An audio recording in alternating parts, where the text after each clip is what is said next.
for both of us, Cinderin. That's Greetings. True. Stupendous. Do you like that introduction? Well, we do put stupid Google and exactly stupendous. what So it means. That's the thing about Dan. He uses big words, and we're not very smart. So extremely impressive, says Google. So he's just flat out lying to the viewers. That's great. That's a good host. Yep, that's how we start every cast, by being self-deprecating. So no matter how bad we are, people can't complain because we warned them beforehand. Isn't that right, Only Cinder? impress now. Yeah, that's it. Now we can only impress. If people have never listened to us before, they're going to be like, all right, these two have no idea what they're talking about. And then hopefully throughout the game, they'll be like, okay, they knew very little what they were talking about. Still better than nothing. That's true. It is an improvement. Yeah, exciting game. I just want to quickly, going into the series, I think there's obviously going to be some big storylines in this tournament. A lot of people have high hopes for Nigma. So this is like their first test going up against the Hellbear Smashers that, like T-Governor pointed out, Hellbears are good at taking that one game off a team, but can they take a best of?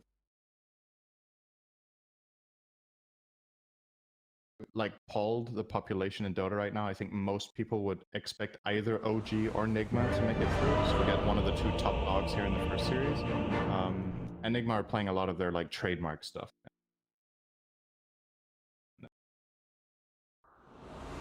Very insightful indeed. If you polled most people, they would pick the two most popular teams to come out. You are absolutely correct, Cinderin. Well, they are both the most popular, and right now they have the most DPC points, right? So the thing, though, is that Nigma did not look good in the last tournament they played. They did not look good in ESL, right? Like, it wasn't just the placement they got, but their games just looked a bit disconnected and out of form compared to the major, where, if you're going to the tournament with that in your mind, you might think a team like Tundra could even be favored against them. We will obviously see further down the line.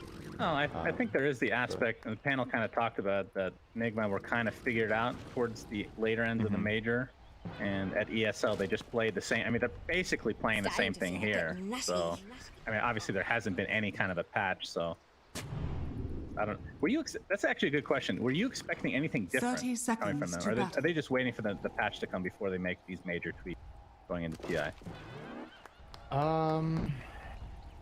I mean, I think a lot of the stuff that Nigma plays and played at the major